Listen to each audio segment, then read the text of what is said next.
Assalamualaikum warahmatullahi wabarakatuh. Selamat datang di channel Bang Fan Petani Muda. Nah, pada kesempatan kali ini teman-teman, saya akan membahas tentang bagaimana cara penggunaan pupuk dolomit yang baik dan benar. Untuk itu harus kita ketahui dulu bahwasanya pupuk dolomit adalah pupuk yang mengandung unsur kalsium dan magnesium yang berfungsi untuk menetralkan pH tanah dan menaikkan pH tanah apabila asam dan menurunkan pH tanah apabila basa. Namun sebelum melanjutkan, alangkah lebih baiknya apabila teman-teman itu mengklik dulu tombol like dan subscribe-nya apabila misalnya, atau klik tombol loncengnya apabila teman-teman itu ingin mendapatkan notifikasi video-video terbaru dari saya.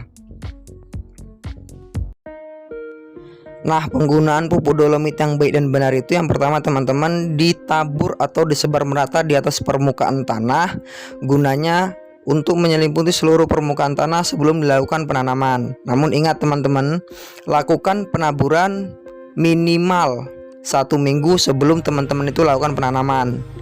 Dan setelah ditabur, lakukan penyiraman agar pupuk dolomit itu dapat terlarut dalam tanah dan dapat menetralkan pH tanah. Gunanya, setelah netral pH tanah, maka unsur hara yang akan diserap oleh akar-akar tanaman itu akan berjalan dengan lancar dan sebagaimana mestinya tanpa ada hambatan teman-teman.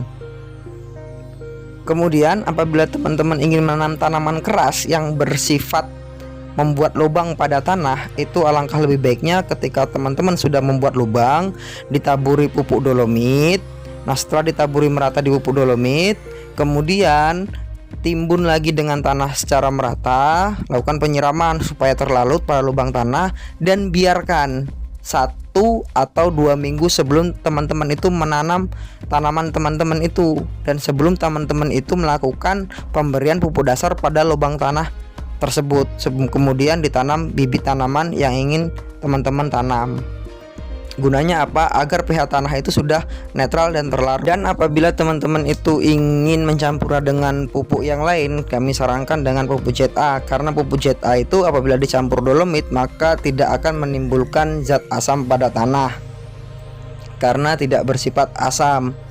Dan untuk pengaplikasiannya bisa teman-teman tabur di atas permukaan tanah, bisa teman-teman tabur di sekeliling tanaman, dan bisa teman-teman tabur juga di dalam lubang tanam, dan bisa teman-teman tabur juga kemudian teman-teman olah dan dibiarkan sebelum tanam. Namun ketika dicampur dengan pupuk ZA itu sudah bisa langsung diaplikasikan ke tanaman, namun dengan jarak pengaplikasian pupuk yang agak jauh dari batang tanaman. Apabila tanaman itu masih kecil teman-teman, ditakutkan resio panasnya itu masih ada.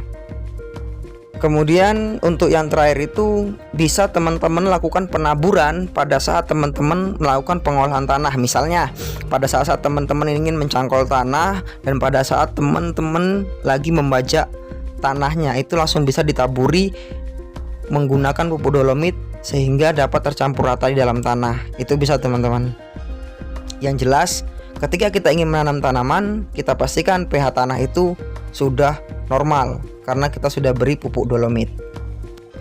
Terima kasih saya ucapkan yang sudah menonton video saya. Saya akhiri, bila taufiq hidayah. Wassalamualaikum warahmatullahi wabarakatuh dan semoga bermanfaat. Salam petani muda.